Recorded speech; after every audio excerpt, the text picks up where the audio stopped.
नमस्कार, खबर गांव शहर बुलेटिन में आप सभी का बहुत बहुत स्वागत है। मैं आपके साथ हर्ष चौधरी और चलिए देखते हैं गांव से लेकर शहर तक की हर एक बड़ी खबर फटाफट अंदाज में। देश में कोरोना के मामले लगातार बढ़ते जा रहे हैं। एक दिन में रिकॉर्ड 64,300 नए मामले रिकॉर्ड हुए और 861 लोगों की मौत हुई। इसके बाद भारत में कुल कोरोना संक्रमितों की संख्या 21,53,011 हो गई। राजस्थान में अब तक के एक दिन में सर्वाधिक 1171 कोरोना वायरस के मामले शनिवार को सामने आए। कुछ ऐसा ही हाल देश के अन्य राज्यों का भी है।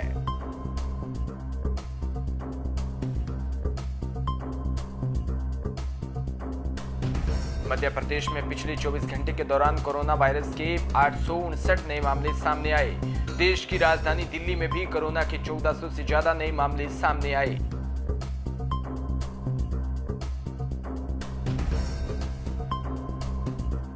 आंध्र प्रदेश के विजयवाड़ा स्थित होटल में आग लग गई। फायर टेंडर ने मौके पर पहुंचकर आग पर काबू पा लिया। इस होटल का इस्तेमाल कोविड सेंटर के रूप में किया जा रहा था।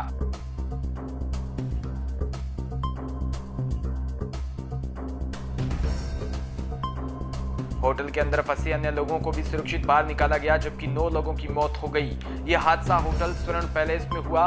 होटल में 40 लोगों के होने की खबर थी। इसमें से 30 कोरोना मरीज और 10 लोगों का हॉस्पिटल स्टाफ था। बारां के चीपा बड़ौद के निकटवर्ती पहाड़ स्थित राजकीय उच्च माध्यमिक विद्यालय में सरपंच प्रतिनिधि मूलचंद शर्मा, सचिव जिला कांग्रेस कमेटी समेत विद्यालय स्टाफ द्वारा पौधारोपण किया गया।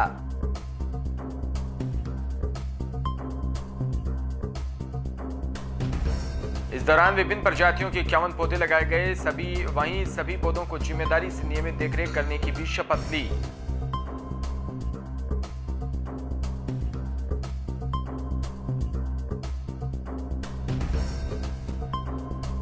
जयपुर के झोटवाड़ा थाना इलाके के पीएनबी बैंक के एटीएम में हुई लूट का खुलासा। झोटवाड़ा थाना पुलिस ने एटीएम में मशीन का लॉक और डिजिटल लॉक खोलकर चोरी करने वाले शातिर बदमाश को गिरफ्तार कर 17,12,000 रुपए बरामद किए। डीसीपी वेस्ट प्रदीप मोहन शर्मा ने मामले का खुलासा करते हुए बताया कि 31 जुलाई को देर रात झोटवाड़ा इलाके के पीएनबी बैंक में बुर्का पहने युवक ने सीसीटीवी कैमरे पर स्प्रे किया और उसके बाद मशीन का लॉक और डिजिटल लॉक खोलकर उसमें रखी नकदी लेकर फरार हो गया। सूरतगढ़ के शिवपुरा कस्बा भादो माह की पहली बरसात में शनिवार को ग्रामीण तथा शहरों क्षेत्र में तरबतर हो गया। इससे पूर्व दोपहर बाद 4 बजे तक लोग भयंकर गर्मी तथा उमस से परेशान थे। 4:30 बजे अचानक पूर्व दिशा से बादल बरसने शुरू हो गए। हालांकि बरसात का असर ग्रामीण क्षेत्र की वजह सूरतगढ़ में अधिक रहा। आधा घंटे की तेज बरसात में नगरपालिका के इंतजाम की पोल खोल कर रख दी। शहर की कोई भी सड़क ऐसी नहीं रही जो पानी में न डूबी हो। भीलवाड़ा के धर्मान जैन श्रावक संघ शांति भवन में तेला तप महोत्सव 12, 13 व 14 अगस्त को आयोजित किया जा रहा है, जिसमें पारना 15 अगस्त को संपन्न होगा। सामूहिक तेला तप कार्यक्रम उप प्रवर्तनी मेना कंवर मरासा आदि ठाणा के सानिध्य में संपन्न होंगे। जो भी श्रावक श्राविकाएं तेला तप कार्यक्रम में भाग लेना चाहे वो अपना नाम शांति भवन कार्यालय में लिखवा सकते हैं। यह जानकारी अध्यक्ष राजेंद्र चीपड़, मंत्री सुरेंद्र सिंह चौधरी ने दी। मीडिया प्रभारी मनीष बम ने बताया कि कार्यक्रम में सोशल डिस्टेंसिंग की पूर्ण रूप से पालना की जाएगी। जानियों की ढाणी में राजकीय उच्च माध्यमिक विद्यालय जानियों की ढाणी में जसनाथ बाड़ी में स्थानीय युवाओं ने संस्था प्रधान पृथ्वीराज जाखड़ के मार्गदर्शन में वृक्षारोपण किया।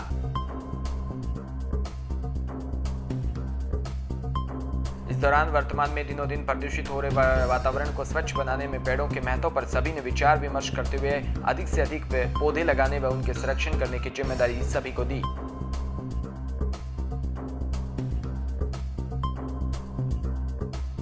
जोधपुर में बढ़ते कोरोना केसेस के बाद जिला कलेक्टर के आदेश पर 2 दिवसीय लॉकडाउन लागू किया गया। लॉकडाउन को लेकर शहर में जगह जगह पर पुलिस के जवान तैनात किए गए।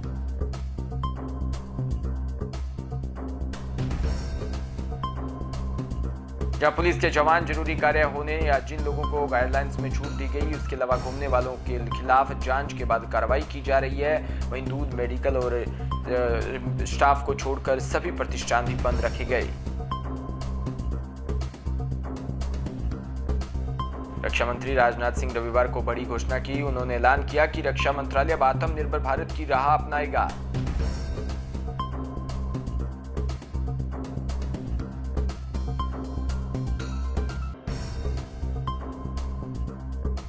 रक्षा उत्पादन के स्वदेशीकरण को बढ़ावा देने के लिए 101 रक्षा उत्पादों के आयात पर प्रतिबंध लगाया गया और उन्हें स्वदेशी स्तर पर बनाया जाएगा।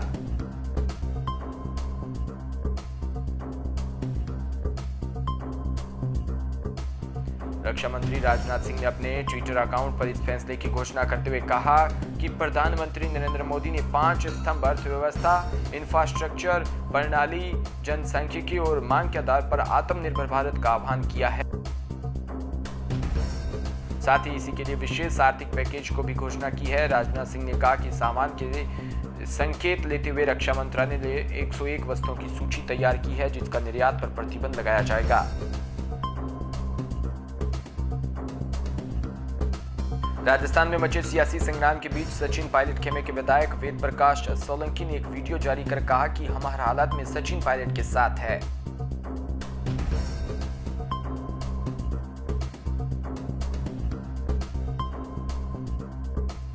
हमारे 14 अगस्त को विधानसभा सत्र के दौरान जयपुर आने का निर्णय सचिन पायलट करेंगे और वो भी विधायकों के साथ चर्चा के बाद।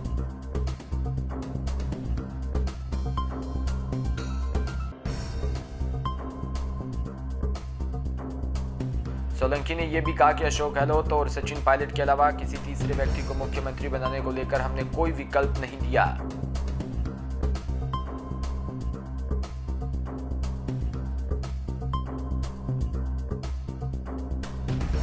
जागसू से विधायक वेद प्रकाश सोलंकी ने करीब 6 मिनट का वीडियो जारी किया जिसमें जिन्होंने कहा कि अभी आला कमान से हमारी कोई बात नहीं हुई।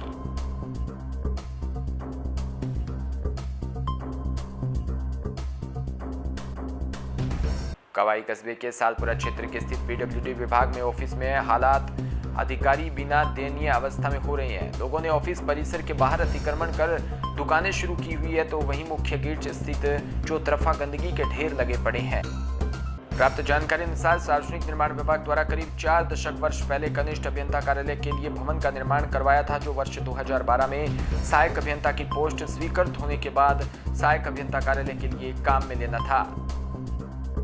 सिरोही में चारागाह विकास योजना के तहत रोहिड़ा ग्राम पंचायत द्वारा बेहतरीन पहल करते हुए पिबेला गांव में भूमि की साफ सफाई करवाकर करीब 7.17 बीघा जमीन पर पेड़ पौधे लगाकर उसको हरा भरा करने का जिम्मा रोहिड़ा गांव के युवा सरपंच पवन राठौड़ के नेतृत्व में ग्राम पंचायत ने उठाया।